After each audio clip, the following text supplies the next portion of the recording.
Hello மக்களே, welcome to RJ Tamil audio novels. நான் தான் உங்கள் ஆர்ஜே. என்னுடைய கதைகளை கேட்டு மகிழ என்னுடைய சேனலை சப்ஸ்கிரைப் செய்து கொள்ளுங்கள். இப்போ வாங்க கதைக்குள்ளே போகலாம். கதையின் பெயர் அவனதிகாரம். அத்தியாயம் 31. பல்வேறுபட்ட யோசனைகளுக்கு பிறகு கயல்விழி தன் மனதினுள் ஒரு முடிவுடன் தூங்க சென்றாள். ஷைலஜாவும் விசாலாட்சியும் அவர்கள் நினைத்ததை போல் இந்த திருமணம் நடக்கக்கூடாது. ஷைலஜாவிற்கும் அபிமன்யுவிற்கும் தான் திருமணம் நடக்க வேண்டும் என்ற எண்ணத்துடன் உறக்கத்திற்கு சென்றனர். கிருஷ்ணமூர்த்தி தாத்தா யாருக்கும் தெரியாமல் அதிகாலையில் கயல்விழியை கடத்துவதற்கு ஆட்களை தயார் செய்துவிட்டு தன் உறக்கத்திற்கு சென்றார். மற்றவர்கள் அனைவரும் நல்ல முறையில் திருமணம் நடக்க வேண்டும் என்ற எண்ணத்துடன் தங்கள் துயிலிற்கு சென்றனர். ஒவ்வொருவரும் ஒவ்வொரு மனநிலையுடன் இந்த இரவை கடந்தனர். கயல்விழியின் மனதில் இருக்கும் எண்ணத்தை அறியாத அபிமன்யு திருமணம் முடிந்து எப்படி கயல்விழியை பழிவாங்கலாம் என்ற எண்ணத்தில் இருந்தான். திருமணம் அவனுக்கு பிடிக்காவிட்டாலும் ஏனோ மனதிற்குள் ஒரு நிம்மதி. இனி தன் அன்னையிடம் இவர்களால் எந்த உண்மையையும் கூற முடியாது என்றும் கயல்விழியை வைத்தே அவர்களின் குடும்பத்தினரை ஓடவிட வேண்டும் என்றும் நினைத்து கொண்டிருந்தான். காலை கதிரவன் யாருக்கும் காத்திராமல் தன் வேலையை செவ்வன செய்தது. அந்த அதிகாலை நேரத்திலேயே மண்டபம் சலசலவென இருந்தது. ஐயர் ஹோமகுண்டத்தில் தன் வேலையை செய்ய ஆரம்பித்தார். மணமகன் தயாராகி கொண்டிருக்க மணமகள் அவள் அறையில் தயாராக்கப்பட்டு அறையினுள் அமர்ந்திருந்தாள். மரகதம் பாட்டிக்கும் வள்ளியம்மை பாட்டிக்கும் எக்கச்சக்க சந்தோஷம். அவர்களின் முகத்திலேயே 1000 வாட்ஸ் பல்பு எரிந்து கொண்டிருந்தது. ரொம்ப நாள் கழித்து பார்ப்பதால் உறவினர்கள் படை வள்ளியம்மையை சூழ்ந்து கொண்டது நலம் விசாரிப்பதற்காக. கிருஷ்ணமூர்த்தி இது எதிலும் கலந்து கொள்ளாமல் யாருக்கோ ஃபோன் செய்வதும் பின்பு வாசலை பார்ப்பதுமாக இருந்தார். இந்த திருமண மகிழ்ச்சியிலும் பரபரப்பிலும் கிருஷ்ணமூர்த்தியை கவனிக்க தவறிவிட்டார் வள்ளியம்மை. விசாலாட்சி ஒரு பெரிய கரை கொண்ட பட்டுப்புடவையை அணிந்து கொண்டு தன் மொத்த நகையையும் அள்ளி தன் மேல் போட்டுக்கொண்டார். மண்டபத்தில் இருக்கும் அனைவரின் கண்ணும் அவர் மேல்தான் இருந்தது. ஆனால் ஷைலஜாவோ நான் ரெடியாக மாட்டேன் என்று பிடிவாதமாக அமர்ந்திருந்தாள். விசாலாட்சி, இப்போ பிடிவாதம் பிடிச்சு என்னடி பண்ணுறது? காரியம் சாதிக்கணும்னா யாருக்கிட்ட பிடிவாதம் பிடிக்கணுமோ அவங்க கிட்ட பிடிச்சிருக்கணும். அப்போ கோட்டையை விட்டுட்டு இப்போ என்கிட்ட வந்து பிடிவாதம் பிடிச்சா நான் என்ன பண்ண முடியும்? நேரம் ஆகுது பாரு, நீ ஒன்றும் கவலைப்படாத. இப்பையும் எதுவும் கெட்டு போயிடலை. நான் நேற்று நல்லா அந்த கயல்விழியை போட்டு குழப்பி விட்டுட்டு வந்திருக்கேன். குழம்புன குட்டையில் தாண்டி மீன் பிடிக்க முடியும். எப்படியும் அவள் இந்த கல்யாணத்தை நிறுத்திடுவா பாரு. நான் சொல்ல சொல்ல அவள் முகமே மாறிடுச்சு. அவள் முகமே சரியில்லை. அவளே அபிமன்யு வேண்டாம்னு சொல்லிடுவா. அவனுக்கு எவ்வளவு தைரியம் இருந்தா உன்னை வேண்டாம்னு சொல்லியிருப்பான். இப்போ இத்தனை பேர் முன்னாடி ஒரு பொண்ணு அவனை வேண்டாம்னு சொல்ல போறா. அது அவனுக்கு எவ்வளவு அசிங்கம்.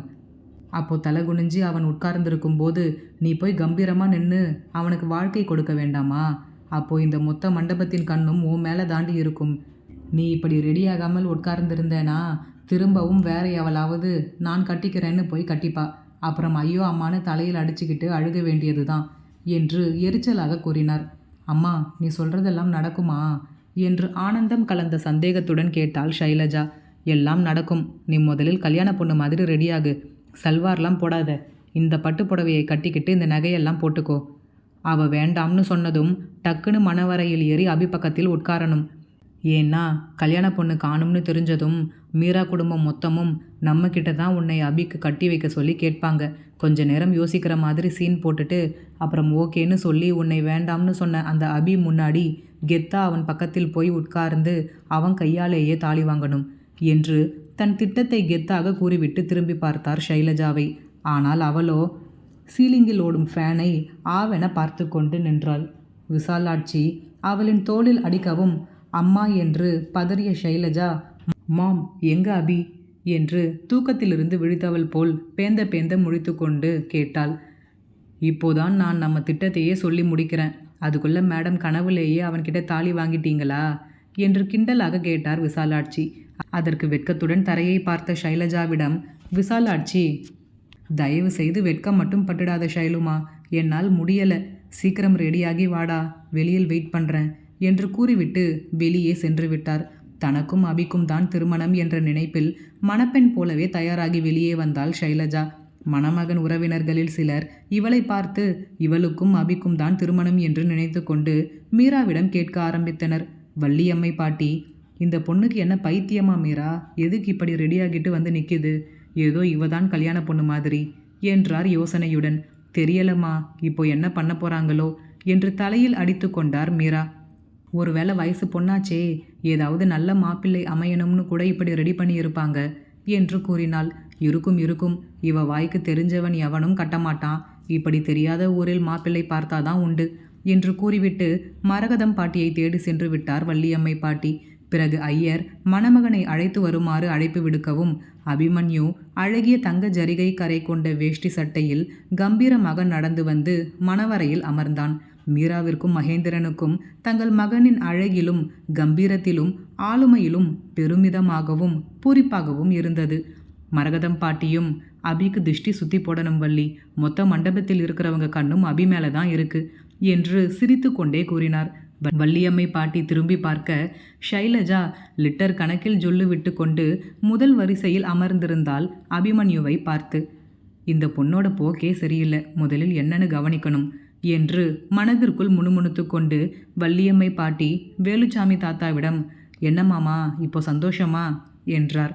மனசு நிறைஞ்சு போச்சுமா என்று கண்கள் கலங்க கூறினார் வேலுச்சாமி. ஐயோ மாமா, ஏன் கண் கலங்குறீங்க? உங்கள் ஆசைப்படி. இல்லை இல்லை, இது உங்கள் ஆசைன்னு மட்டும் சொல்ல முடியாது, என்னோட ஆசையும் தான்.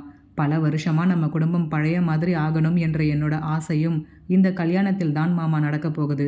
கடைசி காலத்தில் நாம் எல்லாம் ஒன்றா இருக்க போகிறோம்னு நினைக்கும் போது ரொம்ப சந்தோஷமாக இருக்கு என்று நெகிழ்ச்சியாக கூறினார். வெண்ணிலா அழகிய இளம் பச்சை நிற பட்டுடுத்தி, ஜீவாவும் பட்டு வேட்டி சட்டை அணிந்து இருவரும் ஒருவருக்கு ஒருவர் பொருத்தமாக இருந்தனர். யாழினிதான் என்று சுத்தி கொண்டிருந்தாள். ஹே யாழ் பேபி, எதுக்கு இப்போ உம்முன்னு இருக்க என்று ஆரணியும் ஸ்வேதாவும் தான் அவளை நச்சரித்து கொண்டே இருந்தனர்.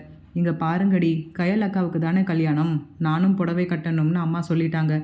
நான் லெஹங்கா போடலாம்னு எல்லாம் ரெடி பண்ணி வச்சிட்டேன் என்று சோகமாக கூறினாள். இதுக்கு எதுக்கு சோகமாக இருக்க? பாரு, நானும் புடவை தான் கட்டியிருக்கேன் என்றாள் ஸ்வேதா. ஆரணி, சரி ஆரணி, நீ கவலைப்படாத, உனக்காக நானும் சாரி கட்டிக்கிறேன் என்றாள். உனக்கு சாரி எல்லாம் கட்ட தெரியுமா என்றாள் யாழினி.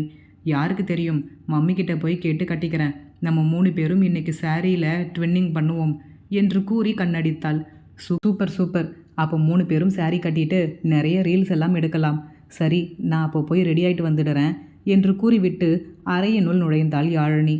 தன் அக்கா வெண்ணிலாவின் கைவண்ணத்தில் டார்க் பிங்க் நிற அடர் பார்டர் கொண்ட ஆரஞ்சு நிற பட்டுப்புடவையில் அழகிய பதுமை போல் தயாராகி சற்று நேரத்தில் வெளியே வந்தாள். ஆரணியும் தயாராகி வந்துவிட ஆரணியும் ஸ்வேதாவும் ஒரே நேரத்தில், வாவ் சூப்பர் யாழினி, இந்த சாரி உனக்கு செமையா இருக்கு என்று கூறினர். ஆரணி, நீயும் புடவையில் சூப்பராக இருக்க, இப்போதான் ஃபர்ஸ்ட் டைம் பார்க்குறேன் என்றாள் யாழினி.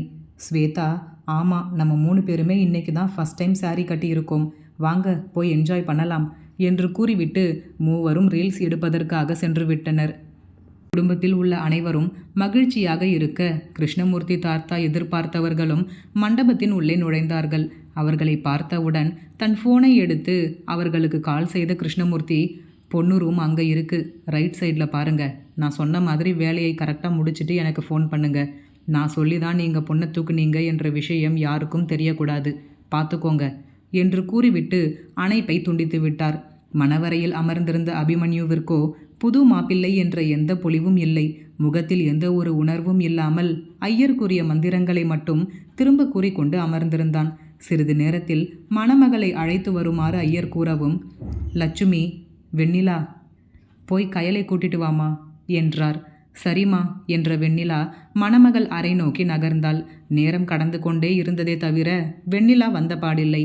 ஐயர் மீண்டும், நல்ல நேரம் முடிய போகுது, மணப்பொண்ணை சீக்கிரம் அழைச்சிட்டு வாங்கோ என்று குரல் கொடுத்தார். வள்ளியம்மை பாட்டி லட்சுமியிடம், அம்மாடி லட்சுமி, வெண்ணிலா போய் ரொம்ப நேரம் ஆகுது, இன்னும் காணும். ஐயர் பொண்ணை கூப்பிட்டுக்கிட்டே இருக்கார், போய் என்னன்னு பாருமா என்று அறை நோக்கி அனுப்பி வைத்தார் வள்ளியம்மை பாட்டி. இன்னும் இந்த பொண்ணுங்க என்ன பண்ணுறாங்க, இன்னுமா ரெடியாகலை என்று புலம்பிக் கொண்டே மணமகள் அறைக்குள் சென்று பார்க்க அங்கே வெண்ணிலாவோ ஸ்தம்பித்த நிலையில் தன் கையில் ஒரு கடிதத்துடன் நின்று கொண்டிருந்தாள். லட்சுமி சென்ற வேகத்தில், என்ன வெண்ணிலா, கயல் எங்க, பாத்ரூம் போயிருக்காளா? அங்கே ஐயர் வேற பொண்ணை கூப்பிட்டுக்கிட்டு வாங்கன்னு சொல்லிக்கிட்டே இருக்கார், சீக்கிரம் கதவை தட்டி அவளை வெளியில் வர சொல்லு, நல்ல நேரம் முடிஞ்சிட போகுது என்று படபடத்தார். வெண்ணிலா அசைவில்லாமல் நிற்கவும் அவளின் தோளில் தட்டிய லட்சுமி, என்னடி, நான் பாட்டுக்கு பேசிக்கிட்டு இருக்கேன், நீ பாட்டுக்கு சில மாதிரி நிற்கிற என்று திட்டினார். அம்மா, என்று அதிர்ச்சி மாறாத குரலில் திகைத்தபடி இழுத்தாள் வெண்ணிலா.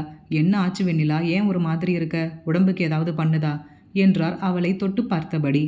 லட்சுமி, கையில் என்னடி இது, ஏதோ பேப்பர் வச்சுக்கிட்டு இருக்க என்க மீண்டும் திகைப்பு மாறாத குரலில் வெண்ணிலா, அம்மா கயல்விழியை காணுமா என்றாள் திக்கி அழும் குரலில். வெண்ணிலா கூறுவது புரியாத லட்சுமி, என்னடி சொல்ற, காணும்னா எங்கே போயிருக்கா என்றார் புரியாமல். இதை படிச்சு பாருமா, அவளை காணும் என்று சற்று குரல் உயர்த்தி கத்தினாள் வெண்ணிலா. என்ன இது என்று கேட்ட லட்சுமி வெண்ணிலா நீட்டிய காகிதத்தை வாங்கி படித்தார். அதில், இந்த திருமணத்தில் எனக்கு விருப்பம் இல்லை. என் முழு விருப்பத்துடன் தான் நான் இங்கிருந்து செல்கிறேன். என்னை யாரும் தேட வேண்டாம். இப்படிக்கு கயல்விழி என்று எழுதியிருந்தது. அதை படித்ததும் லட்சுமிக்கு வார்த்தைகள் எழவில்லை. ஸ்தம்பித்து போய்விட்டார். ஒரு நொடி உலகமே தன் சுழற்சியை நிறுத்தியது போல் உணர்ந்தவர் சிலை என நின்றுவிட்டார். அவரை உலுக்கிய வெண்ணிலா, இப்போ என்னம்மா பண்றது என்று கதறி அழுதாள். லட்சுமி அசையவில்லையே தவிர கண்களில் இருந்து கண்ணீர் ஆறென பெருக்கெடுக்க ஆரம்பித்தது. இவர்கள் இருவரும் சென்று வெகு நேரமாகியும் வராததால் மண்டபத்தில் இருந்த உறவினர்கள் தங்களுக்குள் சலசலக்க ஆரம்பித்தனர். சுப்பிரமணி மரகதம் பாட்டியிடம், என்னம்மா இன்னும் காணோம், வா நம்ம போய் பார்ப்போம் என்று அவரையும் அழைத்து கொண்டு சென்று பார்த்தார். அங்கே லட்சுமியும் வெண்ணிலாவும் கூறிய விஷயத்தில் செய்வதறியாது நின்றார் சுப்பிரமணியனும் மரகதம் பாட்டியும். மரகதம் பாட்டி, என்ன லட்சுமி, இந்த பொண்ணு இப்படி பண்ணிட்டா, நாம் எப்படியெல்லாம் வளர்த்தோம், நம்ம குடும்பத்துக்கு இதெல்லாம் கொஞ்சம் கூட பழக்கம் இல்லையே, இப்படி நம்ம தலையில் மண்ணை அள்ளி போட்டுட்டாளே என்று கூறி கதறி அழுதார். இந்த விஷயம் மட்டும் உங்கள் அப்பாவுக்கு தெரிஞ்சா எப்படி தாங்குவார்னு தெரியலையேப்பா என்று சுப்பிரமணியை பார்த்து அழுதார். அம்மா, நீங்கள் அழாதீங்க, என்ன பண்ணுறதுன்னு யோசிப்போம் என்று கூறிய சுப்பிரமணி இந்த இக்கட்டான சூழ்நிலையில் என்ன செய்வது என்று ஒன்றும் புரியாமல் நின்றார். மரகதம் பாட்டியும் சுப்பிரமணியனும் உள்ளே செல்வதை பின்தொடர்ந்து வந்த விசாலாட்சி இவர்கள் பேசுவதை கேட்டுவிட்டு வெளியே வந்தவர் மண்டபத்தின் நடு கூட்டத்தில் நின்று கொண்டு, கல்யாண பொண்ணு எங்கேயோ ஓடி போயிடுச்சாம் என்று கத்தி கூறினார். இவர் கூறுவதை கேட்டு திகைத்த வள்ளியம்மையும் மீராவும், என்ன பேசுறீங்க நீங்க என்றனர் கோபமாக. விசாலாட்சி, உண்மையை தான் பேசுகிறேன், அங்கே போய் பாரு, பொண்ணை காணும்னு மொத்த குடும்பமும் தலையில் அடிச்சுக்கிட்டு அழுதுகிட்டு இருக்காங்க என்றார் நக்கல் இழைந்தோடும் குரலில். இவரிடம் வாக்குவாதம் செய்வதில் எந்த பயனும் இல்லை என்று உணர்ந்த வள்ளியம்மை பாட்டி, மீரா நீ என் கூட வா என்று கூறிவிட்டு மணமகள் அறையை நோக்கி விரைந்தார். என்ன ஆச்சுக்கா, கயல் எங்க என்று கேட்டார் மரகதம் பாட்டியிடம். அதற்கு அழுது கொண்டே மரகதம் பாட்டி, எங்களை மன்னிச்சிரு வள்ளியம்மை, தப்பு பண்ணிட்டோம், அந்த கழுதை எங்கன்னு தெரியல, எங்கேயும் காணும் என்று அழுதார். என்னக்கா சொல்ற என்றார் அதிர்ச்சியாக வள்ளியம்மை. இவர் கூறுவதை கேட்ட மீரா அதிர்ச்சியில் எதுவும் பேசாமல் அமைதியாக வெளியேறிவிட்டார். வெளியில் வந்தவரிடம் மகேந்திரன், என்ன ஆச்சு மீரா, ஏன் பொண்ணை கூப்பிட்டுட்டு வருவதற்கு இவ்வளவு லேட் பண்ணுறாங்க என்றார். கயல்விழியை காணுங்க என்றார் திகைப்பாக. என்ன சொல்கிற, காணுமா, எங்கே போனா, நல்லா தேடி பார்த்தீங்களா என்றார் மகேந்திரன். எல்லாம் பார்த்துட்டாங்களாம், எங்கேயும் காணுமாம், கல்யாணத்தில் விருப்பம் இல்லைன்னு லெட்டர் எழுதி வச்சுட்டு எங்கேயோ போயிட்டா என்றார் திகைத்தபடி. இவர்கள் கூறுவதை கேட்ட கிருஷ்ணமூர்த்திக்கு பெரும் மகிழ்ச்சி. தன் திட்டப்படி எல்லாம் நல்லபடியாக முடிந்துவிட்டது என ஷைலஜாவோ விசாலாட்சியிடம், சூப்பர்மா, என்னதாம்மா பண்ண, அந்த பொண்ணு ஓடியே போயிட்டா என்றாள் தன் அம்மாவிடம். விசாலாட்சி, உன் அம்மா நினச்சா முடியாதது எதுவும் இல்லை, எப்படி பேசி அவளை துரத்தனேன்னு பார்த்தல்ல, இப்போவாவது இந்த சந்தர்ப்பத்தை பயன்படுத்தி டக்குன்னு போய் அபி பக்கத்தில் உட்காரு என்றார். கொஞ்சம் நேரம் வெயிட் பண்ணுமா, அந்த பொண்ணை காணும்னு எல்லாம் தேடிட்டு என்கிட்ட வந்து கெஞ்சுவாங்க, கொஞ்ச நேரம் கெஞ்ச விட்டுட்டு அப்புறமா போய் உட்காருறேன். எவ்வளவு கஷ்டப்படுத்தினாங்க நம்மளை இந்த ஒரு மாசமா, அதுக்கெல்லாம் அவங்க அனுபவிக்க வேண்டாமா என்று அசால்ட்டாக கூறினாள். நீ சொல்றதும் சரிதான், கொஞ்சம் விட்டு பிடிக்கலாம் என்று கூறிய விசாலாட்சி இருவரும் கெத்தாக சேரில் கால் மேல் கால் இட்டு கொண்டு அமர்ந்தனர். கயல்விழி கிருஷ்ணமூர்த்தியின் ஆட்கள் மூலம் கடத்தப்பட்டு இருப்பாளா, அல்லது விசாலாட்சியின் பேச்சை கேட்டு எங்கேயும் சென்றிருப்பாளா? திருமணம் நடைபெறுமா, அல்லது ஷைலஜாவின் எண்ணம் நிறைவேறுமா? இனி வரும் அத்தியாயங்களில் பார்ப்போம். இந்த கதை பிடித்திருந்தால் மறக்காமல் லைக் பண்ணிவிட்டு அப்படியே சப்ஸ்கிரைப் பண்ணிடுங்க ஃப்ரெண்ட்ஸ். மீண்டும் அடுத்த அத்தியாயத்தில் சந்திப்போம். நன்றி.